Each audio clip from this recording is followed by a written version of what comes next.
Muito obrigado à Vitriol pelo convite. E é com redobrado prazer que estou cá. E neste ambiente íntimo, é ainda melhor. E para vos falar de uma coisa que me é muito grata, muito querida, porque dediquei uma boa parte da minha vida, como sabem, a estudar Sintra, e nomeadamente numa das vertentes que ocupou o meu estudo e a minha investigação, que foi a literatura referente a Sintra. E esta viagem, cujo título do livro que publiquei pode fazer um balanço, quase no título fazer um balanço do que lá está. Esta viagem entre a serra, entre as luas e a literatura. E o que é que eu quis dizer com isto? É que não me preocupei apenas a falar de literatura, a falar de quem escreveu sobre Sintra ou em Sintra, mas também falar um pouco desta serra sagrada e ao mesmo tempo das luas que a regem como regem toda a terra, não é? E isto quer dizer o quê? Quer dizer que coloquei neste livro também alguma da sabedoria empírica que me foi transmitida ao longo da vida pelos mais velhos, e que é uma sabedoria muito tradicional e muito antiga do povo saloio, do qual eu faço parte e pertenço, não é?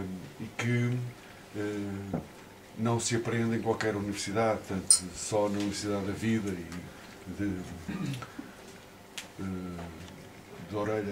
de boca para a orelha, não é, como dizia o Fernando Pessoa, portanto a transmissão faz por aí. E foi ouvindo os mais velhos e fixando essas memórias, essas tradições, que acabei depois por colocar alguma dessas coisas ali. Bom, Sintra, esta serra e este ponto, diria, encantatório e encantador ao mesmo tempo, e que sempre puxou para o seu seio aqueles que têm alguma sensibilidade, não só artística, mas também sensitiva. Ou seja, Sintra é muito mais um lugar para se sentir do que para se falar dele. É necessário sentir Sintra para verdadeiramente poder penetrar nela, não é? E desde os tempos mais recuados, portanto, desde, eu diria, o início dos textos históricos e literários, que Sintra é referida na literatura. Começa pelos gregos, os romanos, que chamaram a este local o Monte da Lua, ou o Promontório Lunae, como era conhecido, Promontório da Lua, e eu, para quem já me ouviu noutras ocasiões, gosto de explicar o porquê. Não é que se veja melhor a Lua em Sintra do que em outro sítio qualquer do país. É sim porque Sintra se transformou, numa determinada época da história, da pré-história humana, num local, num verdadeiro santuário de culto à Grande Mãe. Nós só há bem pouco tempo aqui no território português tratamos Deus no masculino, não é? Portanto, só não chega a 2000 anos, é que tratamos Deus no masculino. Para trás tratamos Deus no feminino. Portanto, tínhamos um matriarcado religioso e depois passámos a ter um patriarcado religioso. Ou seja, esta deusa tinha a mesma conotação religiosa ou sagrada que tem Deus para nós na cultura judaico-cristã, não é? Portanto, era omnipotente, omnipresente, criadora de todas as coisas, geradora de toda a vida. E tal como nós na cultura judaico-cristã não podemos representar Deus é irrepresentável, não é? Portanto, também eles não podiam ou não conseguiam representar esta deusa, porque ela era tudo. E então cultuavam-na nas mais diversas manifestações da natureza.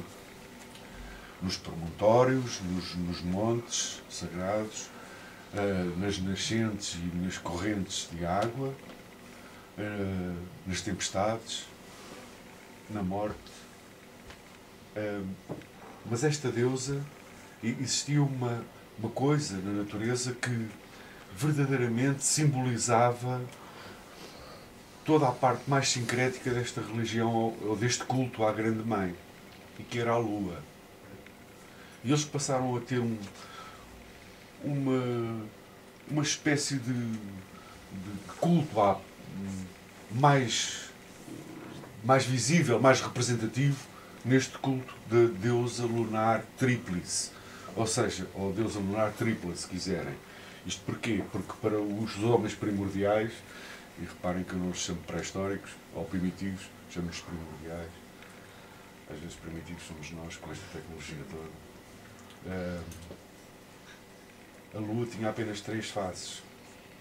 Eles não conheciam a Lua Nova, que nós conhecemos hoje, não é? Ou seja, como é que eles cultuavam a Grande Mãe nesta Lua? Ela era menina, na sua juventude, no seu crescimento, na sua fase de crescimento, no quarto crescente, portanto era a deusa menina, atingia o seu ponto de mulher perfeita, mulher no período ovulatório, fecunda, prenha de luz na lua cheia, e depois, no minguante, passava à mulher velha, a sábia, a mulher da sabedoria. E, literalmente, para este homem primordial, a deusa, ou a lua, se preferirem, morria. Mas morria para voltar a nascer. E ainda hoje, a maior parte dos cultos iniciáticos, ou dos rituais iniciáticos no mundo, parte deste princípio, morrer para voltar a nascer. Esta ciclicidade da natureza e do homem também, porque nós também morremos e nascemos várias vezes ao longo da vida, não é? Faz parte destes rituais. Bom, escritores da Antiguidade Clássica que se referiram a Sintra, como por exemplo Ptolomeu, que chama Promontório da Lua, Promontório Lunae, este local, aponta ainda uma outra coisa muito curiosa. Por exemplo, Ptolomeu aponta que existia umas ilhas à frente do Promontório Lunae, do Cabo da Roca hoje, diríamos, do Cabo da Roca, para onde os lusitanos teriam fugido no ataque, e que inclusivamente havia um feito de um deles que tinha nadado até a terra dessas ilhas, que eles chamam Longrovis, que tinha nadado até a terra, que era uma distância de 60 milhas, diz ele, de 60 milhas. Bom, só é situável no arquipélago das Berlengas. Só poderíamos situar isso no arquipélago das Berlengas, não é? Porque não fica tão à frente assim do promontório lunar. Mas outros escritores, como por exemplo Varrão, refere-se ao Monte Sácer, ao Monte Sagrado, e diz ele que produzia os cavalos selvagens desta região. As éguas produziam cavalos tão velozes, mais rápidos do que o vento, e portanto eram famosos por essa virtude. Mas outros nomes, como por exemplo Plínio, que também trata este sítio por Monte da Lua e nos explica quais eram os povos que viviam por aqui nessa altura. Estrabão chama Ierna. Ierna quer dizer... Ierna é a junção de 2 vocábulos indo-europeus, e o radical Ier quer dizer sagrado. E este Ierna quer dizer monte sagrado. Eu estou-vos a dizer isto para depois daqui a nada chegarmos a um ponto. Porquê? Porque esta serra, embora extremamente bem colocada geograficamente, ou seja, de um ponto de vista estratégico e bélico, se quisermos, portanto, é um ponto fundamental porque do alto da Serra de Sintra facilmente se avista alguém a vir da Charneca a norte, de 30, 40, 50 km, facilmente se avista, não é? Como depois tem uma vista plena para o estuário do Tejo, para a entrada do Tejo. Portanto, é um ponto estratégico importantíssimo. Curiosamente, nunca Sintra foi conotada com esta parte bélica, guerreira, mas sim muito mais com o sagrado, muito mais com o oculto, com a parte espiritual do ser humano, que é bastante curioso. Ora, depois dos romanos vieram os bárbaros, ou as invasões bárbaras, nós chamamos os visigodos, que se instalaram por aqui. Nós temos muitos vestígios, quer romanos, quer visigodos, quer da pré-história, temos imenso, desde o Paleolítico, temos vestígios aqui. Mas os visigodos foram muito mais homens de guerra e de pastoreio do que dados a grandes escritos e a grandes artes. E é com os árabes, com a invasão árabe, que em 711 invadem a península e travam uma célebre batalha no Guadalquivir, no sul de Espanha, no sul da Andaluzia. E rapidamente, num surto rapidíssimo, chegam aqui em 713, portanto vejam, em 2 anos eles ocuparam todo este território. Que nós voltamos a ter textos a falar de Sintra. A Centra árabe. E, curiosamente, muitas das pessoas pensam que Sintra, o nome Sintra terá nascido daí. Muitos outros apontam, por exemplo, a deusa celta, a Cíntia, que é a deusa da lua. Terá a ver, não é? Mas, curiosamente, o nome mais antigo que nós temos a falar de Sintra é Súntria, com U, Súntria. E isso parte também do indo-europeu, portanto, das línguas indo-europeias vindas da corrente da Ásia Menor, e cujo radical sun quer dizer astro luminoso, que tanto pode ser lua como sol. Portanto, queria dizer que era a terra da lua, ou uma coisa assim, ou do sol, se quisermos, do astro. Portanto, os cultos astrais tiveram aqui uma importância bastante larga. É curioso que, por exemplo, os romanos, que foram muito mais, não foram apenas conquistadores. Os romanos criaram uma coisa extremamente importante, que é a romanização. Portanto, para além da conquista, eles deram cultura, administraram os territórios que ocuparam.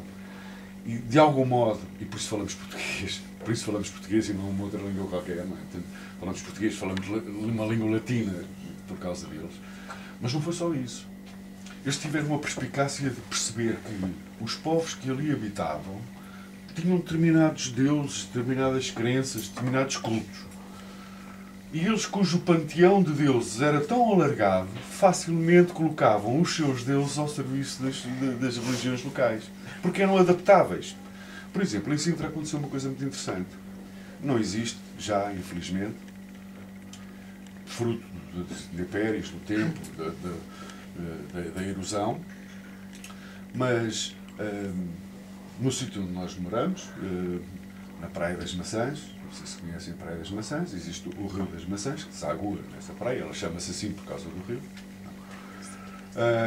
Do lado esquerdo, portanto, do lado da margem esquerda, que está virado para o mar, existiu uma coisa chamada o Templo do Sol e da Lua, construído pelos romanos, e cujas ruínas ainda existiam no século XVI, e os cipos, com algumas inscrições importantíssimas para a história, não só local, mas também do próprio Império Romano, de toda a conjuntura da romanização peninsular. Esses cipos foram recolhidos por 2 grandes humanistas do século XVI, um chamado Francisco de Holanda e o outro André de Rezende, e que levaram esses cipos com essas inscrições ao Sol e à Lua para um sítio chamado São Miguel de Odrinhas. E constituíram, no século XVI, o primeiro museu de sítio do mundo, com esses cipos, que depois foram juntando outras peças, que recolheram nas redondezas e criaram, e de hoje existe o Museu Arqueológico de São Miguel de Odrinhas. Vale a pena visitar. É claro que os romanos cultuavam o Sol e a Lua, na forma de Diana e de Apolo. Mas os locais continuaram a cultuar o Sol e a Lua na sua vertente de deusa lunar, não é? Por aí. Também existiu uma outra coisa, que foi destruída barbaramente e na qual eu tive alguns problemas por causa disso, porque escrevi um artigo violento sobre o assunto. Existia uma coisa que era um monumento da laje erguida no Magoito, a seguir à praia do Magoito, uns 1 quilómetro ou 2 pelo litoral.